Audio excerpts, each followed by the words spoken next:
What if I were to tell you that the secret to actually overcoming chronic pain doesn't lie in a pill, but over simply your ability to relax? My name is Dr. Richard Tran. I'm a chiropractor in Bellingham, Washington, and my team and I, since 2003, have worked with thousands of patients.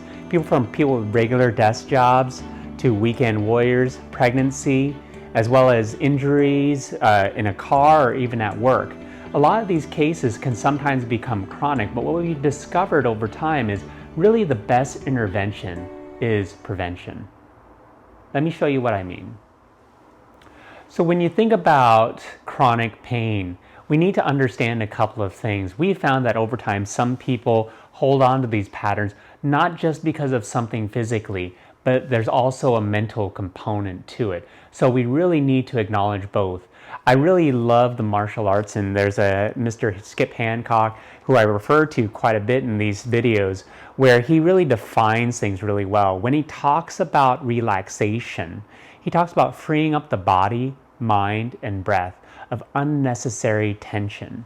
So when we think about that and we can really free ourselves from that tension, the benefits are that we're going to have more energy, we're going to have less stress, and we're going to have less pain, because we know in a state of relaxation that we can put the right amount of energy into the right amount of work. We're going to go out there into the field, show you guys some different things that some patients have really talked to me about, and we're going to apply some of these strategies to be able to make them better. Let's get started. So one of the first strategies we talk about is for relaxation is balancing out the body. You know, when your body is under chronic stress, it's often because it's out of alignment. That's one of the big factors. And when it's out of alignment, that leads to more muscles being tense and leads to even more pain and inflammation. If you even think about posture, for instance, the skeletal structure is supposed to carry the weight of your body. So if you don't have good posture when you're doing the movements, surely, the more that you lean over, the more your muscles are going to have to do harder work, and that's going to lead to more pain. So things that are vital to preventing chronic pain in terms of your body are, one, posture, and the other one is balance. So posture. I did some videos on this, and we can include a link in this description here, but if you want to look at that, it's got more things. You can pay attention to the body into sections: your top of your head, your torso, and your pelvis. These are three sections that you want to be able to control, and you can look at the video to review this here. But let's say I'm lifting this heavy bag here, and one thing I want to pay attention to is my head posture.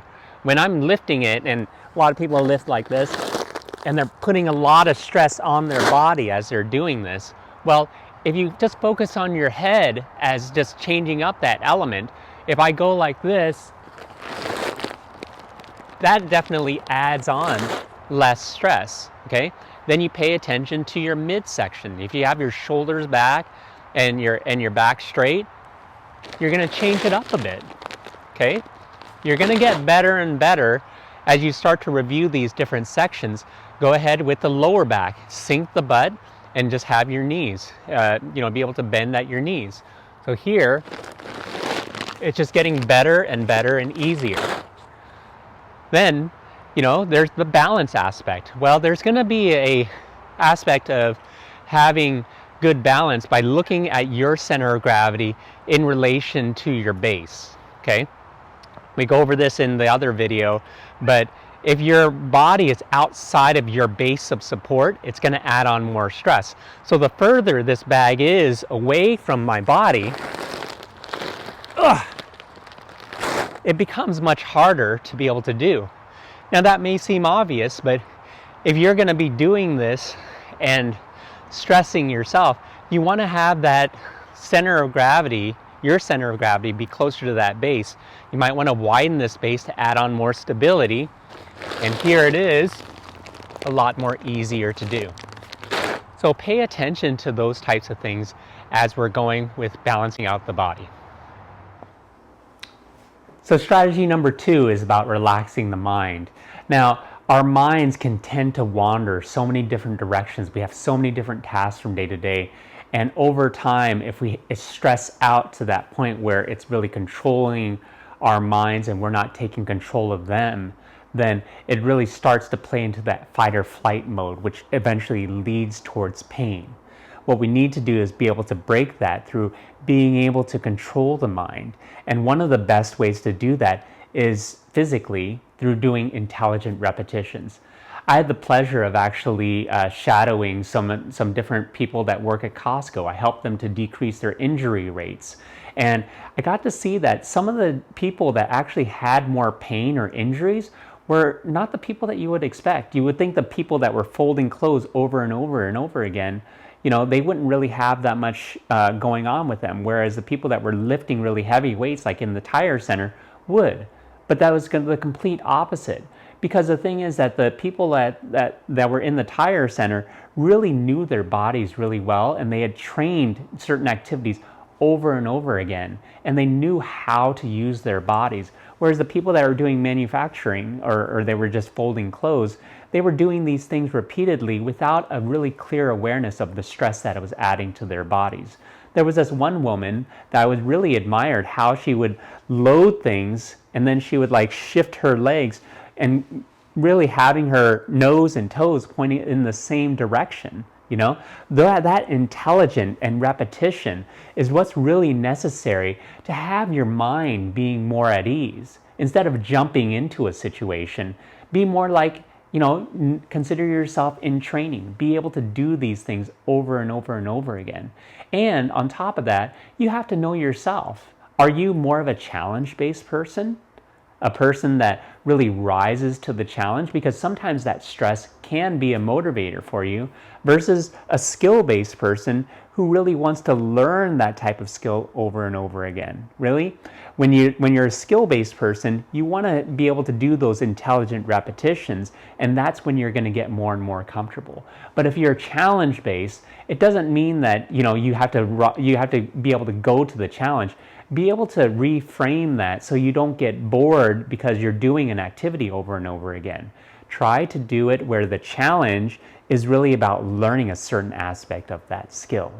So really by mastering those types of things, you'll be able to control your mind and be more relaxed. Let's go to strategy number 3. We're talking about breathing. Breathing is something just essential. It's something that you do every day, but we don't realize that when we're shallow breathing, when we're really not breathing in the proper ways, we're creating tension within our body. And over time, that restricts our body. Our bodies are deprived of oxygen, and you're really causing more stress on your body, leading towards chronic pain. One of the keys to understanding this is how to use your breathing properly. What is your intention behind your breathing? Let's say that you're trying to use your breathing to inform your mind. You can use focused breath. There's a field called breath work, which we're not going to go into, but a lot of times I tell my patients, if you want to calm down your mind, use your breathing to be able to do that. So we talk about 4 square breathing. Breathe in for 4 counts, hold your breath for 4 counts, breathe out slowly for 4 counts, and hold it out, okay? The more that you do that, and you're actually even depressing your shoulders while you're doing that, you're telling your body that you want to maintain a calm mind, okay? So where would this apply? Let's say that you're about to do some big event that you're a little nervous about. Well, you want to be able to practice that controlled breathing. Let's say that you're sleeping and you're having troubles getting to sleep. You can practice it there. Try to change your mind as well in terms of what you're thinking about. Focus on that breathing. Another tip, even if you're in these uncomfortable conversations, is putting your hand on your forehead. This is a body-mind connection here. So when you're thinking about that stress, think of breathing it out. There's a therapeutic way of actually doing that, using the controlled breathing in order to inform your body to be relaxed. Another strategy in regards to using your breathing while you're actually moving your body is knowing when to properly inhale and exhale, okay? So when you're actually wanting to contract certain muscles, that's when you want to be able to exhale. And when you're actually preparing for to be able to do something, that's when the inhale becomes useful. So let's go ahead and go back to this idea of lifting this bag. If you have your posture and your balance all straightened out, then you're going down here, and as you're preparing, you're inhaling. And as you're lifting, you exhale up.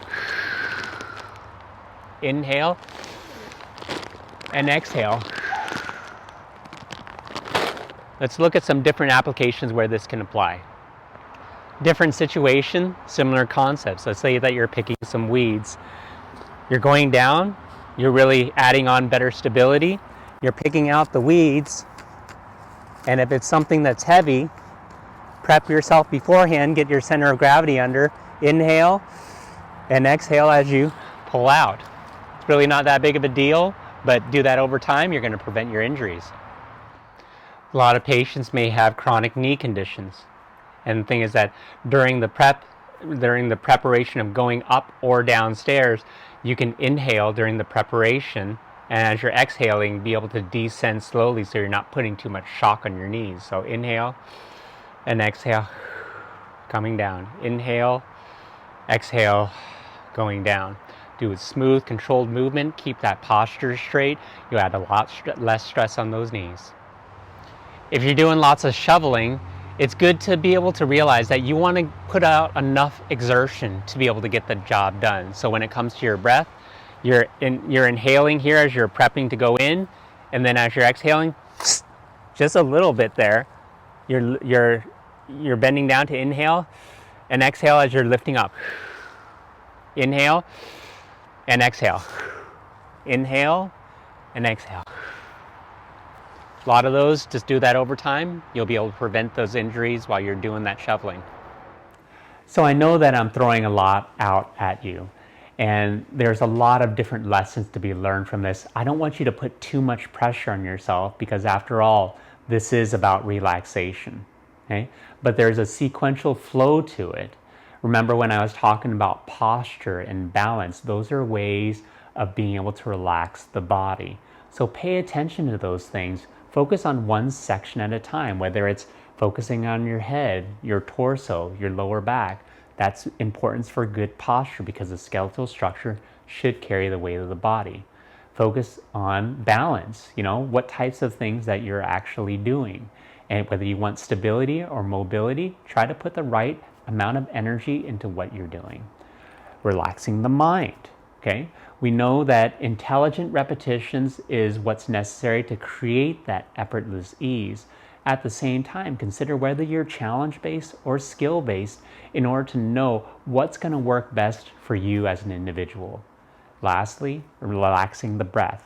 Think about how you're going to be using your breath. Are you going to be using it to calm down your body? You want to implement that 4-square breathing. Are you going to use the intentional breathing, where you're going to be using the right amount of energy with your breath to be able to do the right amount of work?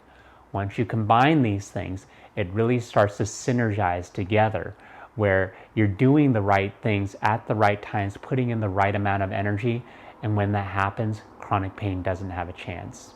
So I'd really love to be able to hear from you. Hopefully this has been helpful. We'll include some of the different links, as well as being able to contact us, because we'd love to be able to hear some different comments or questions, or even things that you would love to hear about.